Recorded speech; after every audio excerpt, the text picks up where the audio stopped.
నమస్తేనండి. ఎలా ఉన్నారు? బాగున్నారండి? నేను బాగున్నాను. మీరు కూడా బాగున్నారని అనుకుంటున్నాను. ఈరోజు సాటర్డే కదండి. మా ఇంట్లో పూజ చేశారు, కొబ్బరికాయ అది కొట్టారండి. ఇంకా టిఫిన్ అది చేసామండి. ఇడ్లీ చేశాను, ఇంకా తినేసాము. మా వారు కూడా టిఫిన్ తినేసి టీవీ చూస్తున్నారు. ఇంకా టీ కొంచెం ఉన్నాయండి. చిత్తూరు జిల్లాలో చరిత్రకారుని ఉద్యాన సేద్యం ఏర్లపల్లి దగ్గర ప్రొఫెసర్ శేషన్ మామిడి వనం కింబాబ వంటకాలలో ఇంపైన వంటకాలు బెంగళూరులో చవకగా ఇంటి తరహా ఆహారాలు పప్పులో దోసకాయ పెడదామని చెప్పేసి కందిపప్పు కూడా నానబెట్టుకున్నానండి. ఈరోజు పప్పులో దోసకాయ అండి. అంటే గోంగూర ఉందండి. ఇంకా మేమిద్దరమే కదండి, అందుకని అంటే మరీ ఎక్కువ కర్రీస్ ఏం చేయనండి. పప్పులో దోసకాయ పెడితే ఈవినింగ్ కూడా అదే చపాతీలోకి. అలాంటి మతంలో అత్యంత కీలకమైన వ్యక్తి దలైలామా. సజీవ బుద్ధుడని పేరున్న దలైలామా గౌతమ మేగడ కూడా తీసానండి బయటికి. వెన్న చేసుకుందామని చెప్పేసి, నెయ్యి చేసుకుందామని చెప్పేసి మేగడ కూడా బయట పెట్టేశాను. నెయ్యి చేయాలంటే వెన్న చేసి కరగబెట్టాలి.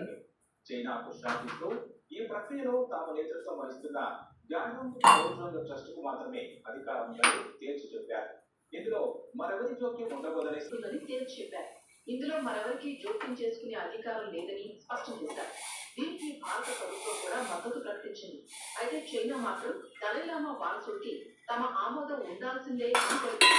పైగా ఈ అంశంలో భారత్ జోక్యం చేసుకోవడం తగదని, ఇరు దేశాల మధ్య సంబంధాలు దెబ్బతినకుండా చూసుకోవాలని తెలిపింది. చెరు కొంచెం టీ తాగుతామండి.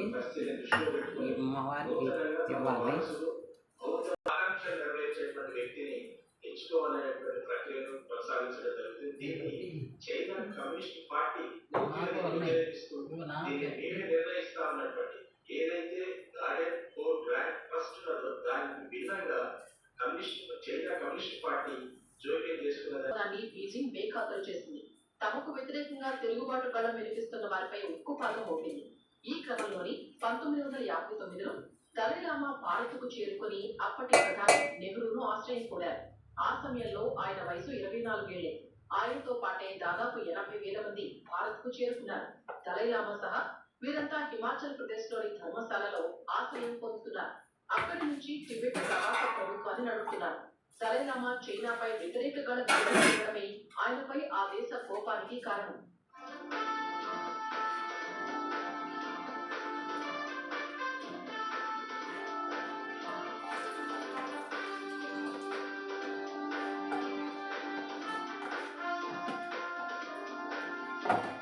దలైలామాకు మహాసముద్రం అంతటి జ్ఞాని అని అర్థం.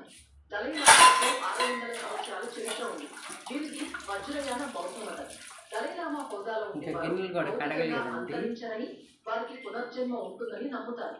క్రీస్తు శకం 755-721 కాలంలో టిబెట్ లో మత గురువుల ప్రయాణం ఆరంభమైంది. అనంతరం సఖ్య, కార్గ్యూ లాంటి బౌద్ధ పాఠశాలలు వెలిశాయి.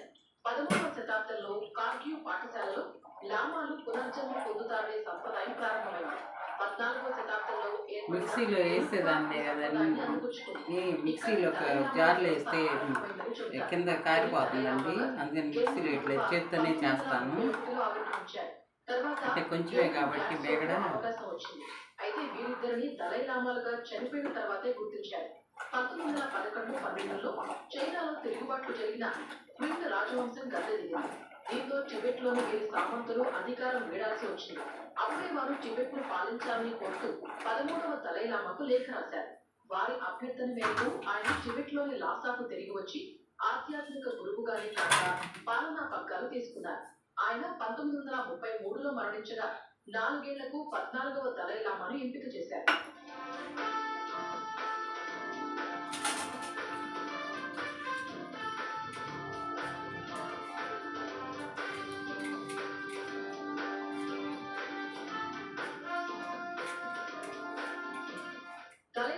వారసుడి అంశం చర్చకు వచ్చిన నేపథ్యంలో ఈ ప్రక్రియ ఎలా సాగుతుందనే ఆసక్తి నెలకొంది. కొత్త దలైలామాను గుర్తించడానికి చాలా సమయం పడుతుంది. ప్రస్తుత 14వ దలైలామాను గుర్తించేందుకు 4 ఏళ్ల సమయం పట్టింది. దలైలామాగా ఉన్నవారు శరీరాన్ని విడిచిన తర్వాత లామో తాత్సో సరస్సు వద్ద తపస్సు చేసే అత్యున్నత స్థాయి బౌద్ధ సన్యాసులకు కొత్త అవతారంలో సాక్షాత్కరిస్తారని నమ్మకం. బౌద్ధ సన్యాసులకు ఆయన కలలో కనిపిస్తారని విశ్వాసం. దలైలామా చనిపోయిన తర్వాత పార్థివ దేహ భంగిమ ఏ దిక్కున తిరిగి ఉంటుందో నిన్న పనిగంటే ఆకుకూర తీసుకున్నానండి. ఇళ్ళకి వస్తే అది వండాను తోటకూర లాగా. అది కొంచెం పప్పులో పెట్టచ్చు, రేపు పెట్టుకోవచ్చు అని చెప్పేసి చిన్న దోసకాయ ఉంటే పెడుతున్నానండి. ఎవరైనా బాలుడు దలైలామా పోలికలతో కనిపిస్తే అతనికి దలైలామా వాడిన వస్తువులు చూపిస్తారు. వాటిని అతడు గుర్తిస్తున్నాడా లేదా అని గమనిస్తారు. ఇతనిని పునర్జన్మ పొందిన దలైలామాగా భావిస్తారు. 13వ దలైలామా వస్తువుల్ని 2 ఏళ్ల వయసులో ఉన్న టెంజిన్ గ్యాట్సో గుర్తించిన తర్వాత ఆయనను దలైలామాగా ఎంపిక చేశారు. అప్పటి నుంచి ఆయనకు శిక్షణ ఇచ్చారు. అయితే దలైలామా లామాది వీరు టిబెట్ లోని ప్రముఖ బౌద్ధ మఠం తాంగ్లుంగ్పోకి మఠాధిపతిగా ఉంటారు. దలైలామా వారసుడిని గుర్తించడంలో వీరు కీలక పాత్ర పోషిస్తారు.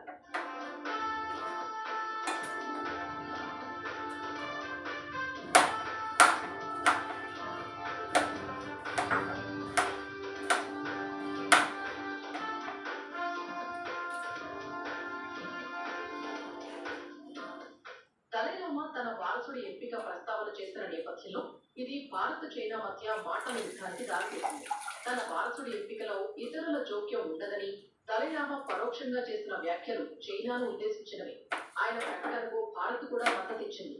15వ దలైలామాని ఎంపిక చేసే అధికారం ప్రస్తుత దలైలామాకే ఉందని, ఇందులో జోక్యం చేసుకునే అధికారం ఇతరులు ఎవరికీ లేదని కేంద్ర మంత్రి కిరణ్ రిజిజు స్పష్టం చేశారు. దలైలామా స్థానం టిబెటియన్లకు మాత్రమే కాకుండా ప్రపంచ వ్యాప్తంగా ఉన్న ఆయన అనుచరులు అందరికీ ముఖ్యమైనదని అన్నారు. ఈ ప్రకటనపై చైనాకు ఒళ్ళు మండింది. టిబెట్ విషయాల్లో భారత్ జోక్యం చేసుకోవడం తగదని తెలిపింది. అంతర్గత విషయాల్లో జోక్యం చేసుకోవడానికి టిబెట్ అంశాన్ని వాడుకోవడం భారత్ ఆపివేయాలని ఆశిస్తున్నట్లు చైనా విదేశాంగ శాఖ తెలిపింది. We feel happy that he is giving the statement today, and the whole world was waiting for this message till now. And today he has made it very clear that the successor of His Holiness will be chosen by the Karde Kottram Trust, and it also convey the message to the outsiders that no one has the right to interfere in the Tibetan traditions. It is directly a message to the Chinese power on the IT. China ఓ తొలి దేశం, నిత్యం సామ్రాజ్యవాద కాంక్షతో రగిలిపోయే దేశం. అదును దొరికితే దేశాలను ఆక్రమించాలన్న ఉద్దేశం China. Tibet, తైవాన్తో పాటు భారత్లోని అరుణాచల్ ప్రదేశ్ విషయంలో ఆ దేశ వైఖరి ఇందుకు ప్రత్యక్ష ఉదాహరణ. 90 ఏళ్లకు చేరువైన దలైలామా తన వారసుడి ఎంపిక ప్రక్రియ ప్రస్తావించారంటే ఆ దిశగా అడుగులు పడుతున్నట్లే అని అంచనాలు ఉన్నాయి. మరి తన కీలుబొమ్మను ఆ స్థానంలో కూర్చోబెట్టాలని చూస్తున్న చైనా పిల్లలు చిన్నపిల్లలప్పుడు అన్ని కర్రీస్ ఎక్కువగా చేసేదానండి బాగా. ఇప్పుడు మేమిద్దరం అయ్యేసరికి ఏం చేయలేకపోతున్నాం. కర్రీస్ చేసినా వేస్ట్ అవుతున్నాయండి, అందుకని చేయట్లేదు. మామూలుగా ఏదో ఈవినింగ్ కూడా పనికొచ్చేటట్టు చేసుకుంటున్నాను కర్రీస్. ఒక్కోసారి 2 చేస్తాను, ఒక్కోసారి 1 చేస్తాను. ఏమైనా చట్నీలు ఉన్నా కానీ. నమస్కారం.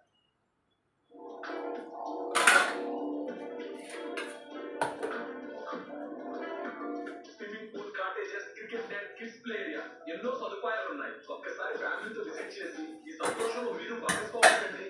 Swargaseema group of companies 100% genuine offers, 100% genuine happiness. Malabar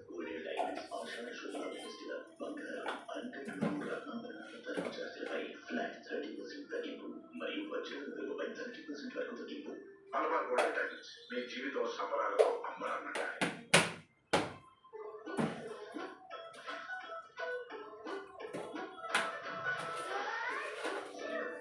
వర్షంతో పాటు వస్తుంది ఇన్ఫెక్షన్స్ మరియు వ్యాధుల ప్రమాదం. అందుకే ఇంట్లో యూజ్ చేయండి డెటాల్ యాంటీసెప్టిక్ లిక్విడ్. ఇది ఇండియన్ మెడికల్ అసోసియేషన్ సిఫార్సు చేసింది. దీని ఒక బాటిల్ వేసుకుని 100 గ్రాములు గర్భపరిచేసి షార్ట్ తీసానండి. సబ్జా విత్తనాలు తాగితే వేడి అంతా తగ్గుద్దంటండి. అందుకని ఇలా నానబెట్టాను. తర్వాత కొద్దిసేపు నాకు తాగుదామని చెప్పేసి పక్కన పెట్టేసానండి. Toilet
ఇంకా గిన్నెలు తోముకోవాలండి. ఇంక ఇంతేనండి. ఈ వీడియో మీకు నచ్చితే షేర్ చేయండి, సబ్స్క్రైబ్ చేయండి.